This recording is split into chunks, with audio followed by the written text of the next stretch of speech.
Hi, my name is Hector Lafasi, award winning author and host of the Breaking Through podcast. I'd like to thank you guys for joining, all of those. We really appreciate you. Uh, of course, tell you a little bit about the idea of this podcast, right?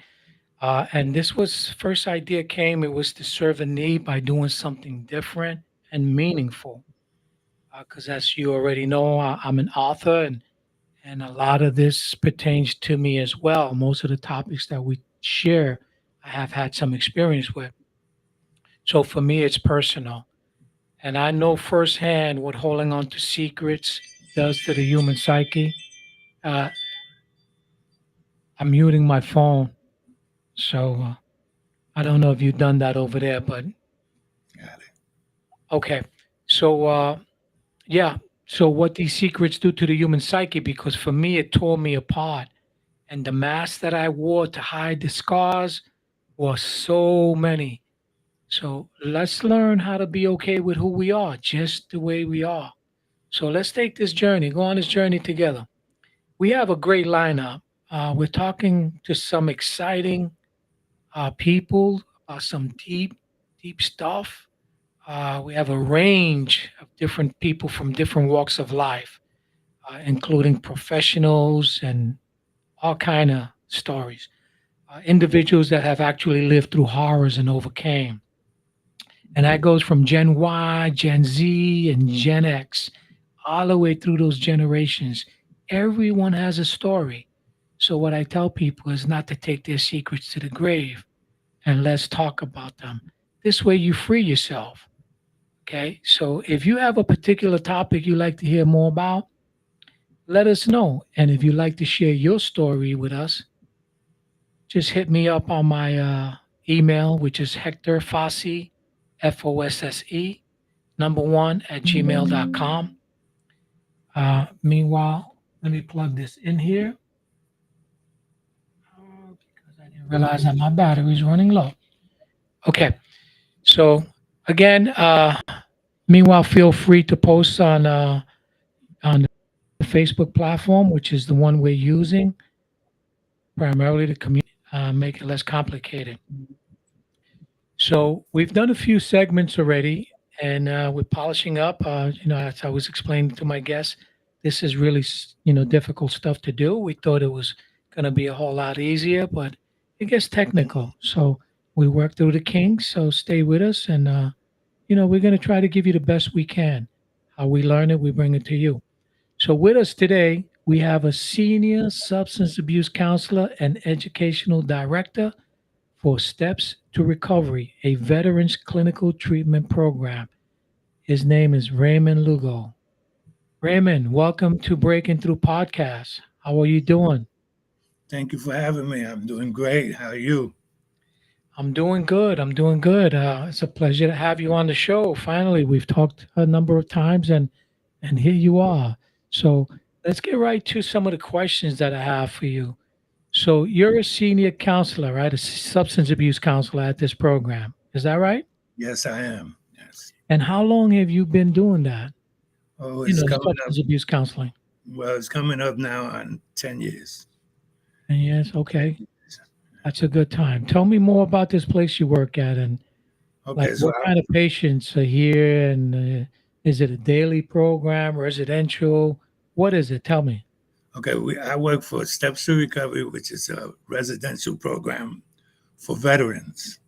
We only strictly deal with veterans, homeless veterans with issues with substance issues and mental issues, mental disorders. We have 11 houses. There's 6 guys to a house, and it's a very rewarding field because you see people grow and come out of that hole they dug for themselves.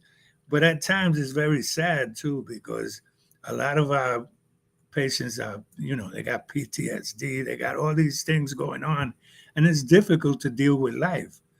But I love it because, hey, it helped me. Not only am I a senior counselor at this program, but I was also a client. Okay, so we're going to talk about that.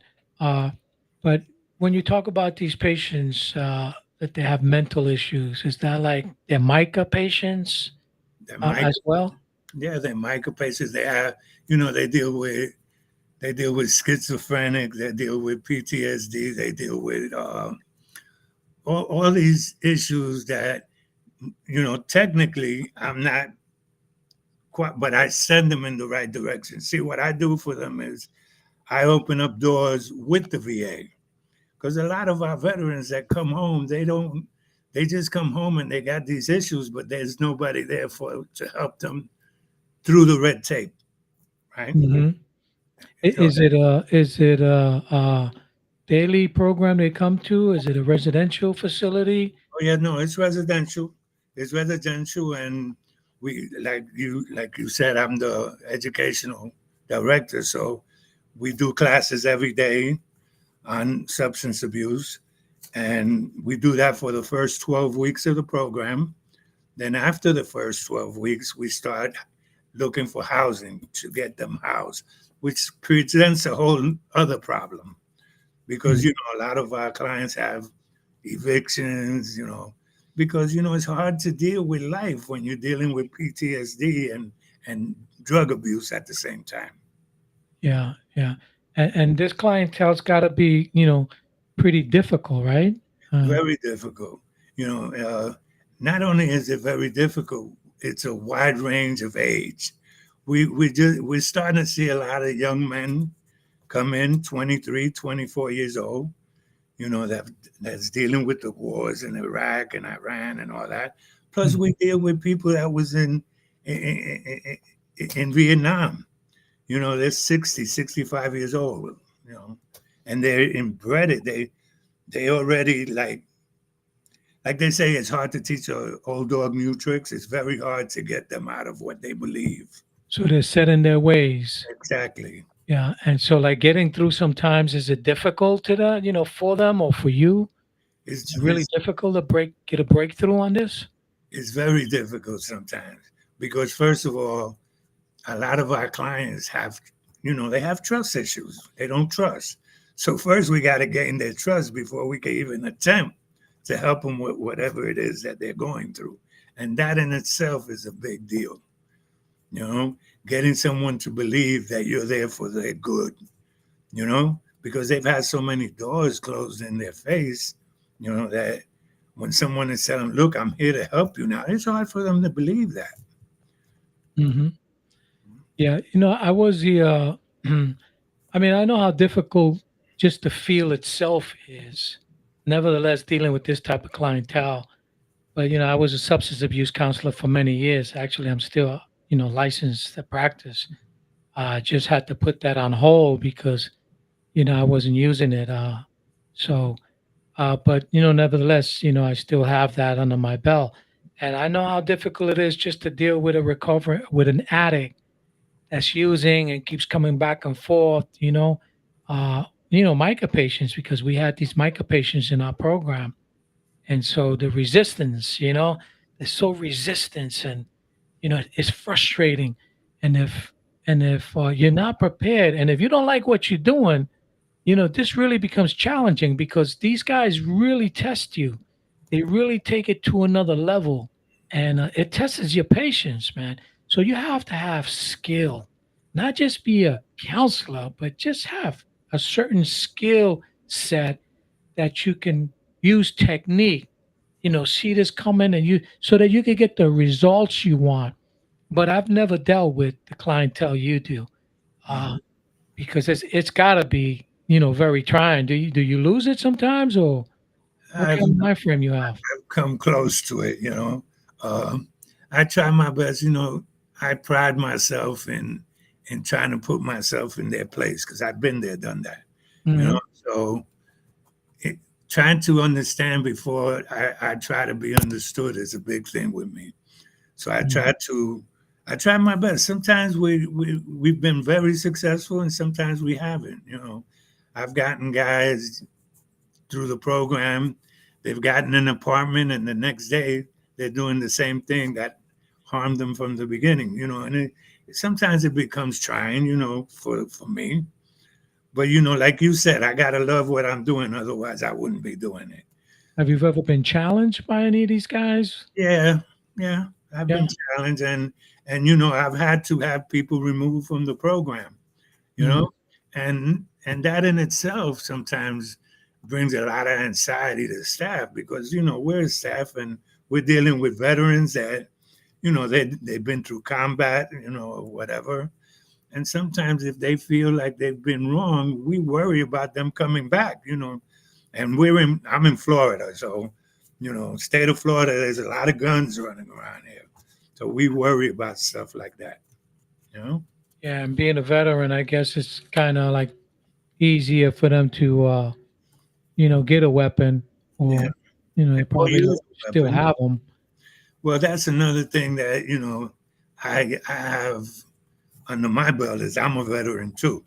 You know, so that's Hmm. one thing that I have in common with them, that we could start sharing a bond with the fact that I'm a veteran too. Yeah, So, the identification. right. Yeah. So, thank God you've been safe. Up to date, you've been doing okay, and you haven't had, an incident. But I No, guess the program is always prepared for something like that, right? Because dealing with this type of population, you just never know you when never they know. just might flip, right? All we could do is hope. The program been open since 2006. I haven't worked there since 2006, but the person that opened it, she's still here, Mm. and she has been open since 2006, and up to today we've never had no major incident, thank God. you know Good, all we could do is hope for the best. good, good. Because I've seen a lot of this stuff, man. I've worked in a lot of places, including methadone programs, and listen, it's just not easy. Uh, my last one of my where well, one of the last positions I've had, which was in within that field, uh, was I was going to school for social work, and I got this job working at in palliative care as a social worker. But with my credentials, they accepted me because of my communication skills and the ability to bring the message across. But it was more about palliative care, end of life stuff, and that was so touchy. I mean, I had to prepare people for good death. How to accept death. You ruin your life. Through all of this stuff you've done, uh, and now you're gonna die. Whatever it is, AIDS, cancer, liver failure, and so that burned me out. It really burnt me out. Uh, and you know what? That's when I said, this is not easy work. So listen, kudos to you. But here's what I want to talk about, right? So I want to get into your, a little into your personal story and see, you know, to see how you got to where you're at now. Is that okay? Sure, sure. Okay. So I highlighted some of the things from your bio, Right. uh, and I want to talk about that a little bit. Okay. So I got your bio before me, and so I want to go back. I want to go back a little bit so that we can get a little understanding of of who Lugo is and how he got here. Okay. So what I'm looking at is that your mother and your father were separated when you were born, and you went to live with your mom, right? You went to Well, live with your mom in Puerto Rico, right. right? And your father was in the military. Talking about military, your father was in the military. What was that all about? What happened there? Well, like at that point in time, I'm telling you what I've always been told, right? So my father came out of the army. He was in Korea. He was a sergeant, and he came home. But my mother had already given birth, and took me to Puerto Rico with her, because they was at odds. So my father, in his infinite wisdom, because he was who he is, he went to Puerto Rico and Supposedly, he told her that he was taking me to buy me clothes, and she agreed. And what he did was he went to the airport, got on a plane, and took me to New York with him. Then when he got to New York, he really didn't have a place to keep me because unless he kept me with him in his sister's house, right? Because he had just come home from the army, but he had a girlfriend, an ex-girlfriend at that. She wasn't even his girlfriend at the time. Her name was Juanita. And she could never have kids because she was one of them young, them ladies that they did the experiment on in Puerto Rico. She was sterile. So she told him that she would do him the favor and take care of the baby until he got on his feet. Needless to say, by the time he got on his feet, she didn't want to give me up, and I wasn't going nowhere, because that was the only mother that I really knew. How long? How old were you by then? How long Well, were you with her? he took me, I believe I was about 9 months old. And by the time he was on his feet and ready to take me on, I was 3. I got this dog that's barking over here. Oh my God. Shut up. Anyway, so I must have been 3 or 4 by the time, So I was a little baby. And she was even married to somebody else, Yeah, And, yeah. I read but that. but there was no competition between him and my father because she wasn't with him when she took me, you know. But she raised me. She raised me, and that was the only mother that I really knew. And the problem with that is that I knew. You know what I mean? I knew the story. And knowing the story, it always bugged me that why didn't my mother come get me? Mm. Why didn't my oh, why didn't my real mother give me a second? Could I get a second and be right You back? want, yeah, you want to bring the dog, let the dog in. No, Yeah. I want to make him shut up, yeah. Otherwise he's gonna keep interrupting. You hear Okay, him? go ahead. Yeah, go ahead. Be quick. Yeah, real quick. Yeah. So, uh, yeah, the guy has a fascinating story, and I want to get into the juice of this, and that's why I asked him his permission because I don't want to be invasive. But he opened up the door, so we're gonna go there. I'm sorry. Okay, I'm back. That's okay. So you had abandonment issues. Big time.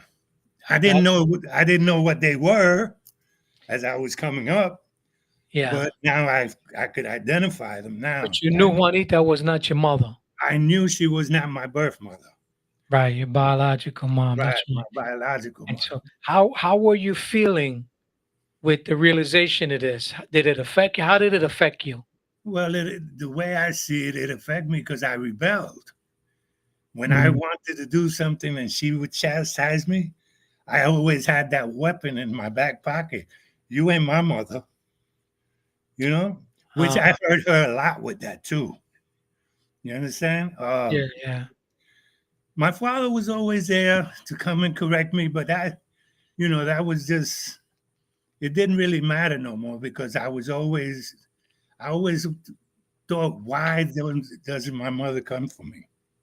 You know? yeah, And yeah, I grew up with that. And it affected a lot of my life. Now I know that, you know? yeah, yeah. But you I, know what? The irony of that is that you know we know something, we don't know how to articulate it because we're too young, Mhm. but it's already having a psychological effect on us, and that I mean, I could identify with that, right? Because, as I was sharing earlier with you, I wrote in my story something that I didn't want to tell anyone because I was ashamed of. And I didn't even realize that until later in life. And but when I go back, the things that I've done as a young guy, as a youngster, all the way through to adulthood is because I was holding on to that pain, okay, of the experience of what I couldn't articulate, and I just wasn't going to tell anyone anyway because now it became a secret. Now I knew what it was, but now it's a secret, right? Because I held it for so long. But what that did to my psyche was was a big deal. So I know the effects of this kind of stuff, and a lot of people deal with this, and this is the result. Later on, we start to see the result of that seed that was planted way back then. So Yeah. you had abandonment issues and you had these resentments with your mom, right? So you started to rebel, right? And your father was only there, what, monetarily, or did he actually give you love or anything like that? Monetarily. Just monetarily, no love, Well, no they did, time, no you love. know, at the time that I grew up, right? Our people, my people thought as long as he has a roof over his head, clothes on his back, and food in his stomach, he's all right. They didn't know about Mhm. quality time. We know about that, you Right. know? And so you lived in the South Bronx, right? Yeah, You I lived live in the with, South Bronx. yeah. That was a hard place to grow up having issues like this. Well, the South Bronx wasn't wasn't that bad because the South Bronx was a lot of my people, Puerto Ricans. So we had the extended family, even though my mother wasn't around, I had aunts, I had cousins, I had uncles, you know. So that wasn't that much of an issue then, even though I did that, it always worked on me. It always, when something came up that I felt that I wasn't being treated right for whatever reason, it always came up. It was because I wasn't their son, In my mind you, it wasn't them. It was all Yeah, in my mind, you yeah, know. 'cause she did the best she could for But you. they spoiled me rotten. Yeah. I think I put that in my, they gave me everything and more, So everything you could want as a kid and more, right. you Yeah, know. and then but you were still you, Yeah, you because still of, carried stuff that was toxic. eh, I Mm. just want to make this point real quick is that I feel today that I should have never known that story. Ah, You understand what I mean? yeah. If I wasn't told that story at that age, I wouldn't have known. That would have been my mother, and that would have been it. But Mm, I always knew, as far back as I could remember, I always knew the story. yeah, and the effects that had Yeah, lingered on, yeah, and like I said, it gets seeded and then it's revealed yeah, later. So then you move, you got I read an incident. We don't want to go into, what happened, why you moved to the West Bronx. But yeah. and then that was a culture shock It for sure you, was. right? Yeah, the Because now West you had to Coast deal was. with an identity crisis, That's right. right? You That's right. moved into, and what was going on there? Well, the West Bronx at that time was all Irish and Jewish.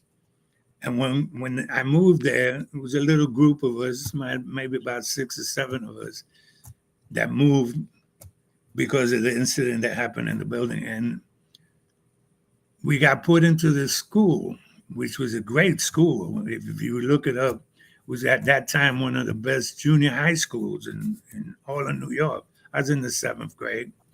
It was Macomb's Junior High School. And it was, like I said, it was mostly Irish kids and Jewish kids. And they picked on us. They picked on us. And when we fought one, they would jump us. And we were being abused, by the kids, you know. Mm. And So you again, dealt with being bullied, being bullied, feeling out of place, getting blamed. We get bullied and we got blamed because it wasn't only the kids, it was the establishment that was there too, right? right? Oh, I So see. So that could have added a lot more to your issue it uh, did. with the rebellion and acting out, It did. because And at that age you don't know how to explain what you're feeling. You're just angry. So and you you, grew up angry with a resentment, yeah, abandonment issue, and angry, and and then angry. you decided to, which I found kind of humorous because I remember those K-55 knives.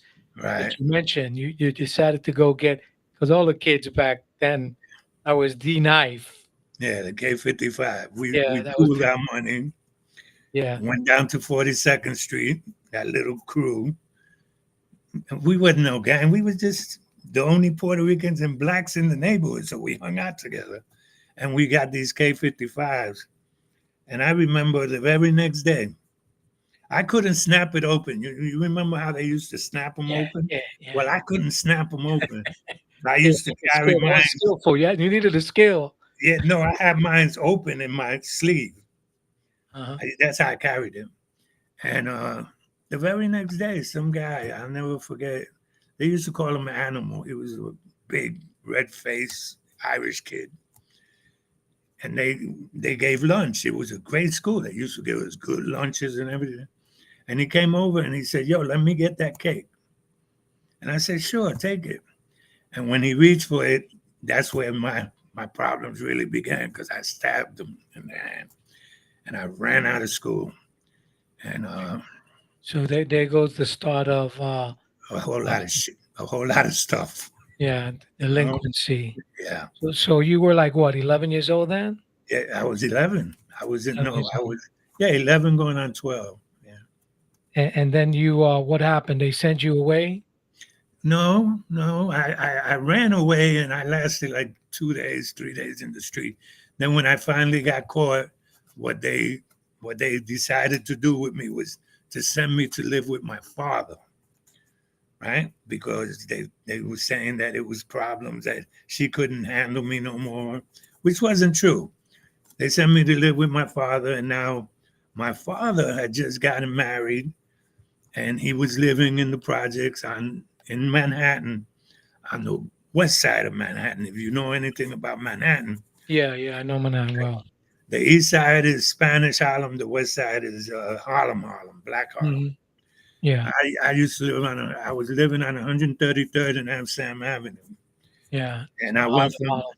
yeah Harlem, and I Mm. went from one of the very best high school, junior high schools in the Bronx to one of the worst junior high schools in all of New York, which was James Fenimore Cooper. Yeah. And once again, So let me huh? go back to you, because this is where it starts. Yeah, I'll- I'm losing you. I can't hear you. Give me a second. Oh, now I hear Give me a you. second. Yeah, I hear you now.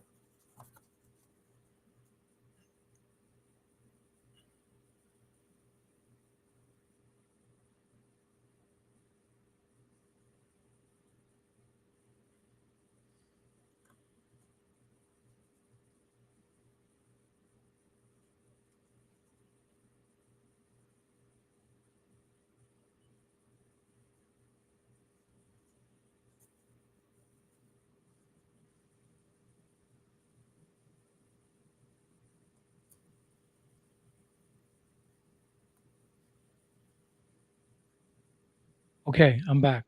Yep, Yeah, sometimes when I don't know why that happens, that the if it's not constantly activating, with the voice.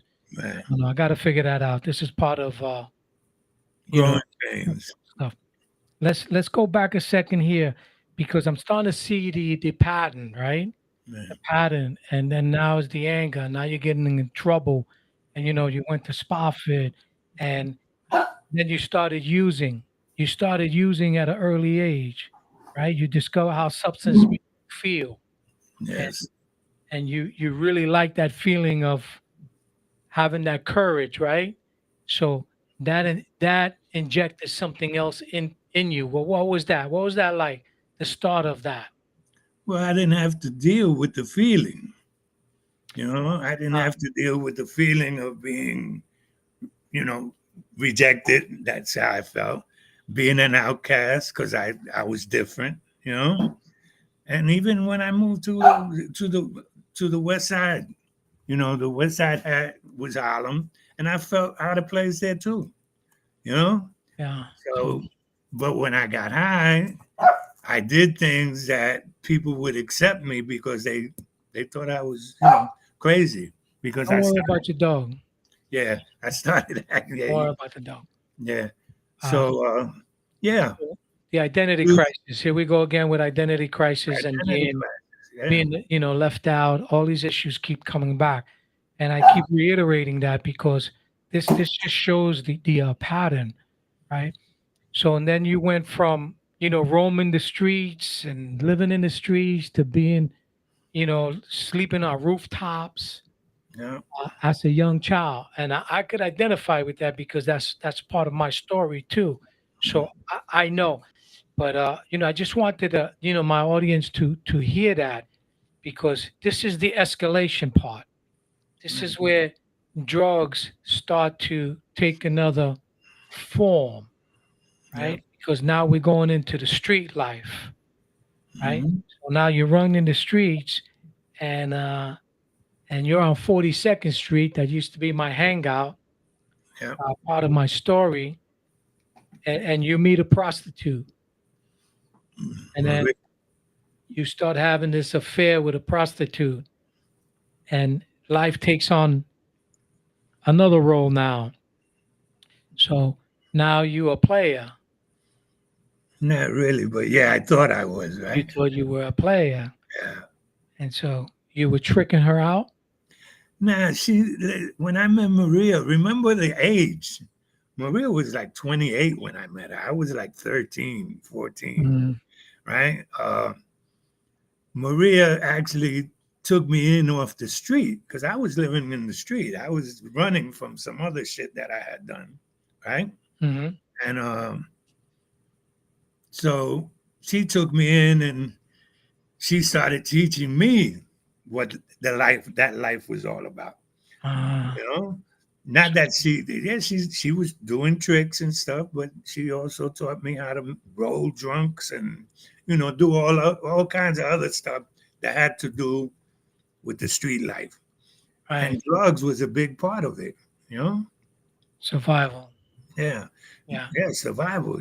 So and I did that for a while until I got caught and never seen her again. The day I got caught, I never seen her again because they didn't know exactly who I was staying with, but they wanted to know. But if I would have gave her up, she would have went to jail because it was child abuse. If you know what I'm talking about. Yeah. So now drugs got a hold of you. You're in the street hustling, trying to survive. Mm-hmm. Uh, and you have all these issues that you have not addressed. So No, it's a combustion for a dangerous and lethal situation. You know, all of the defects that we explain, and then you go into a reformatory, right? You said you went into a Catholic reformatory. Lincoln Hall. Yeah, and that was the beginning of some discipline in your life, Mm-hmm. right? But nevertheless, you started carrying a gun, and you're still selling heroin. You're on the street now, thinking you're Big Willie, you know, uh, just surviving out there, and you get arrested again, Yep. right? I get arrested well, between that arrest and everything else. Remember, the first time I got arrested, they gave me a chance to go to the army, which is how I became a A veteran, veteran. You know, right? I shot up in the air. This was in high school. I Hmm. was at Taft High School in the Bronx, and they gave me a shot. They said go to jail or go to the army. So I went to the army, and the army served its purpose for a little while. But I was very angry, like you said. Uh, I didn't like authority, Uh, and one thing led to another. I could have been put in Leavenworth for a long time because I hit a captain. I punched Hmm. a captain. But for somehow my higher power, gave me a break. All they did was they 212 me out of the army. I got all my benefits except I could never rejoin. That's all they took. Then I came back to New York. Yeah. So and then the cycle still began, right? Because there you are. Wherever you go, you take you with you, There you go. and the issues were never addressed. None of that underlining stuff we talked about was ever dealt with. Nope. So, Lugo is still Lugo, with everything, and all his defective characters. So, fast forwarding, you you ended up, going to jail, and you did a long bit, right? You No. ended up in and out of prison, uh, from what I see here, from 1976 to 2010. You were rolling in and out of prison. Yeah. The last time was from 1995 to 2010. Hmm. That was the last bid. 16 years. 16 years. So, that's a stretch. That's a Yeah. stretch. I did 12 years, and I've been in institutions pretty much all my life, trying to be reformed. And I know that, that didn't work, that, unless I was ready.